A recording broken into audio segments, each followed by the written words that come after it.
I recognize the member from Ottawa Centre. Thank you, Speaker. Thanks, Jamie. It is hard to know where to start in addressing this bill. You know, on Thursday, when this government introduced it, my email and phone blew up. I can tell you that I've actually never had such a strong reaction to a proposal by this government, and that is saying something. And it was words like vindictive, frightening, attack on tenants, minister of evictions. If enacted, Bill 60 spells the end of rent control and is an express lane to homelessness. Now, before I go on, you know, I know that you all received emails from people across the province, desperate for you to reconsider. But I want to read one email in particular that I received from a landlord in Ottawa. And she says, "I'm writing to you as a landlord to oppose Bill 60, currently proposed by Doug Ford's government. I cannot fully express to you the fear I feel for my friends and family who are renters in light of this bill, specifically the provisions that would allow landlords to end tenancy once a lease is up. I am a homeowner of a condo in Centretown, but currently rent out my place and live with my partner in Barrhaven. As a landlord, I do not need further government help.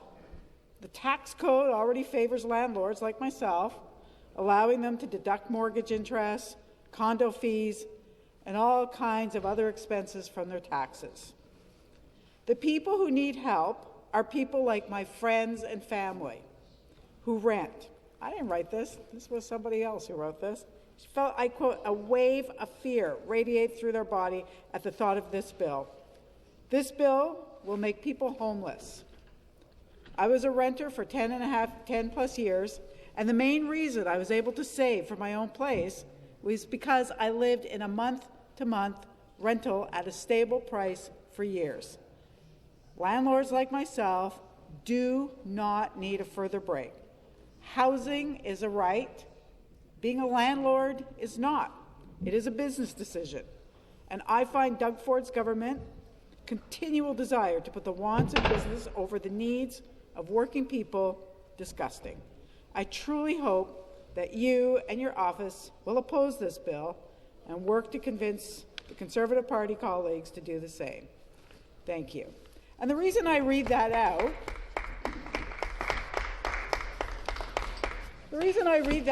is because I do want to make a distinction, before I go on, between what we refer to as, you know, the mom-and-pop landlord and the large corporate landlord.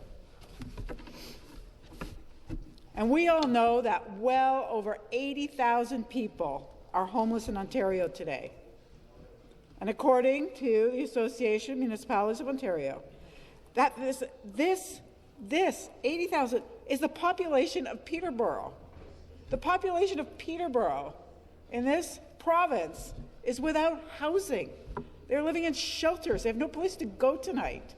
They're living outside. And that number is expected to grow to 300,000 in a decade without serious interventions in nonprofit and affordable housing. And if this government moves ahead with abandoning rent control, we will be there much sooner than a decade. Today, there is not one Ontario city where a minimum wage worker can afford a one-bedroom home. Not one. Let alone a two-bedroom apartment if they're a single parent, single mom, who is actually the most likely type of household in housing need. And Ontario is the province with the highest rate of core housing need, where people pay more than they can to afford rent, which has actually increased considerably since you came to power. In 2018, that number was 19%. Today, 29% of renters are in core household need. These are the people who are low income and at most risk of homelessness. These are the folks that spend 30, 40, 60, 80% of their income on rent. And you think they can afford more. So what should this government be doing instead of threatening renters? I'll give you a few hints. Should be creating a plan, a real plan to end homelessness with supportive and non-market housing targets. You should be improving basic income, like Ontario Works, which doesn't even allow renting a room in most Ontario communities. You should be funding rent banks to help low-income renters keep their housing. And you should be making real improvements to the Landlord and Tenant Board to make eviction a last resort, not a first resort. But this government instead has the audacity to blame renters for their failure to get more homes built. Speaker, renters are not to blame for the 80,000 people without housing in this province. They are not to blame for this government's failure to manage the Landlord and Tenant Board. And they are not to blame for the disasters this government has created. Jobs disaster, healthcare disaster, housing disaster, education disaster, homelessness disaster. The basic premise behind these changes is that tenants have too many protections, resulting in delays at the Landlord and Tenant Board. There's absolutely no data to support this. If there is, I'd like to see it. But you did not put it in the bill, and you did not put it in your briefing, because there is no data anywhere to support that. Tenant protections have not increased since this government took power. If anything, they have already been weakened, and still the housing crisis worsens. But I'll tell you what has changed under this government. The Landlord and Tenant Board has become dysfunctional, and hearings take longer. The 2023 Ombudsman Report, I'm sure you all know it, administrative justice delayed, fairness denied, was clear that this dysfunction emerged after the Ford government took power. And I'll take a quote from the Ombudsman Report. The cause of the delays at the board shifted during the course of our investigation. At the outset, we were told that the primary contributing factor was a dire shortage of board members. By 2019, there were 19,000 applications pending at the board. By March 31st, 2020, that number had risen to 22,803. Again, a failure of this government to manage the LTB. This government continues to show its vindictive hand towards renters, and it did so again on Thursday. When the Attorney General was asked about fixed-term leases, he said, and I quote, "These evergreen leases that just go on with no end in sight may not be appropriate." They had the gall to suggest that corporate landlords should have the right to adjust tenancy arrangements based on market conditions, personal needs, or business strategies. Imagine talking about someone's housing that way. It just goes on and on. They just live in their homes. They go on and on with no end in sight. The horror. This is an astonishing admission that their goal here is to keep tenants in a constant state of fear that they will lose their housing. And while they've offered a temporary reprieve today, we know that we need to stay vigilant because their intentions have been made very clear. Even in pulling back, the words that were used was that we will not proceed now with the consultation. Not now. But you will, and people know that you will, and renters across this province are afraid. The intent here is to increase evictions so that landlords can remove any tenant from their home, so that they can rent that same unit to someone who will pay more. Much more, often actually more than even they can afford. Because eliminating evergreen month-to-month leases and security of tenure would end rent control in Ontario as we know it. Landlords would no longer need to use the often bogus rent-evictions and dem-evictions to turn out tenants and bring in higher-paying renters. No more need for above-guideline increases under the guise of making necessary repairs. They could simply just end the lease. When I think back just a couple of weeks ago at a rally and press conference with a large group of people who are renters, and we were arguing against above guideline increases. It's almost quaint today to think that was what we were worried about. Now, with what this government wants to do, with what it's indicated that it wants to do, we will be putting homelessness on speed. It will be on speed dial. They won't have to go out and get AGIs. They won't have to go out and pretend that they are doing rent-evictions or dem-evictions. They're just going to simply turn people out. This is a full frontal attack on security of tenants, of which, I might add, about 34% of the people you represent here in this province are renters. It's something that we haven't seen in over 50 years in this province. Think about what that means. Think about what it means. You're a tenant, you move in, you're single, maybe a couple, and you have a kid or two. And your landlord's like, I wasn't bargaining for kids. Out you go. The contract ends. The list of grievances, honestly, and discrimination, let's not kid ourselves, is actually endless. It's a direct effort to strip away the rights of tenants and to allow landlords to evict more people from their homes, and again, often into homelessness. And again, I will remind you of what this Premier said back in 2018. I have crisscrossed the province, and from one corner to the other, the people of Ontario have told me that they are struggling. 2018. I've listened to the people, and I won't take rent control away from anyone. When it comes to rent control, said Ford, we're going to maintain the status quo.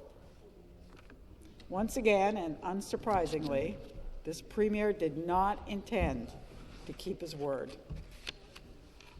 People are struggling more than ever, and his answer and your answers is to raise rents.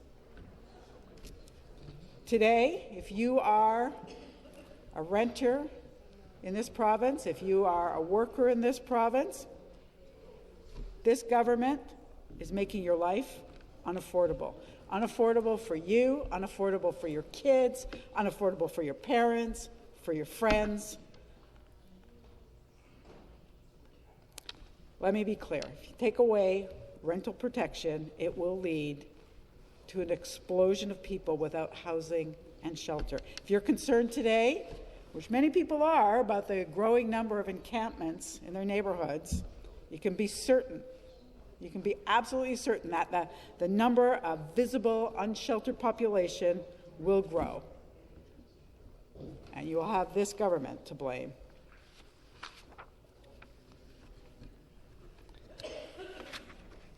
So the bill also makes significant changes to the Landlord and Tenant Board, and I know that the Attorney General tried to convince us that these were all going to be to the benefit of renters. Well, it is not. Every single one of them, every single one of those changes is to the extreme disadvantage of people who are just trying to get by, who are just trying to keep their housing, who don't want to live in shelter, who don't want to live in encampments. Women who are living with violent partners who can't move out. They'll have to stay more and more and more often because there will be nowhere for them to go. So what this bill is going to do, Landlord and Tenant Board, it will cut tenant notice periods in half. Where they have 14 days, tenants right now, to pay their rent before the landlord can apply for eviction.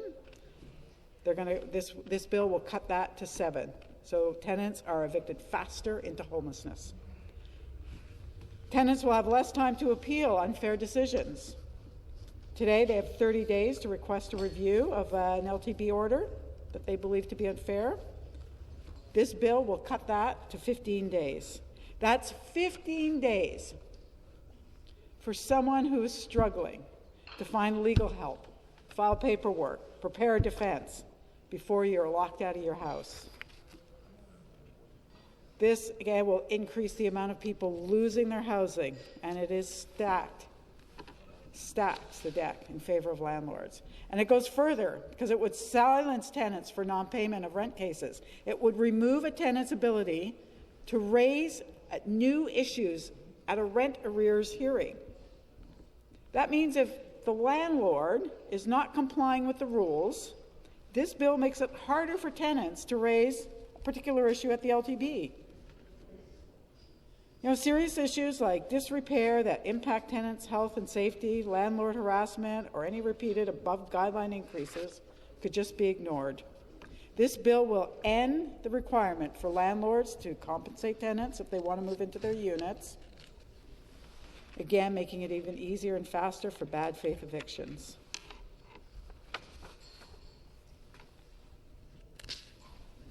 So, when we look at the LTB and the dysfunction of the LTB, it is of the making of this government.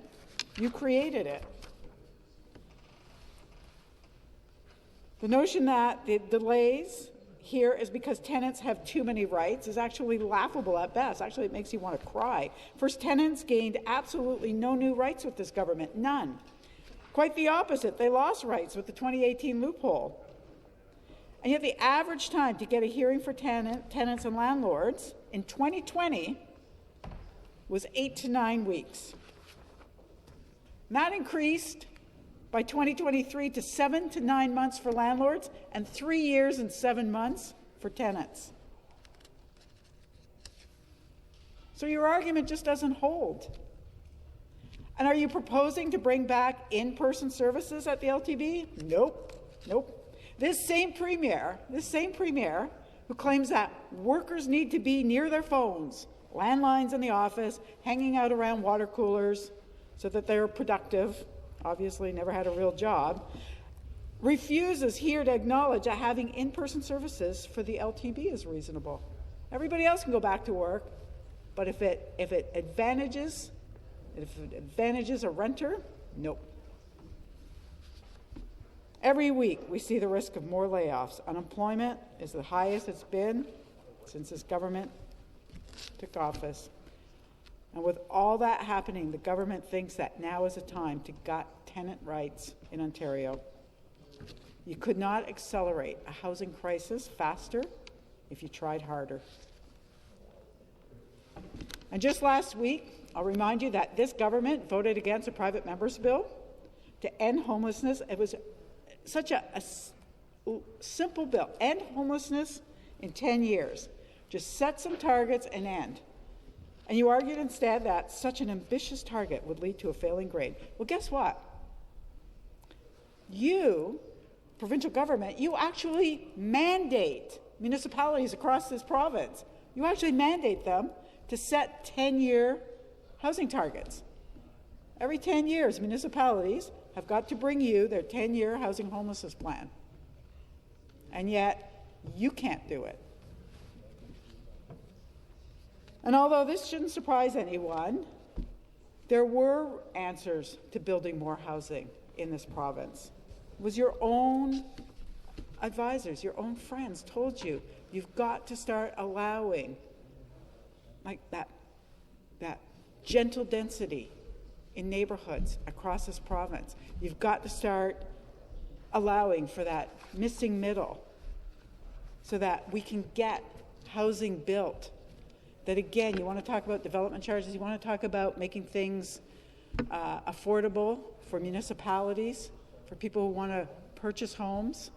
Right now, all you can do if you want to build homes, you can either go out and build them, push out boundaries of municipalities, or you can build high-rises. Not everyone wants to live in a high-rise, so people just keep moving out further and further, and that's where development charges become so expensive, because somebody has got to pay for all of that infrastructure. The pipes, the water, the wastewater, like the roads. And then you don't just build it the one time. You've got to service it. You've got to go out and plow it. You've got to continue to keep that infrastructure, upgraded in cities. That's where you get unaffordable housing. You've got to allow for people to be able to build housing within cities, within neighborhoods, where there is actual serviced land available. Seeing the time on the clock.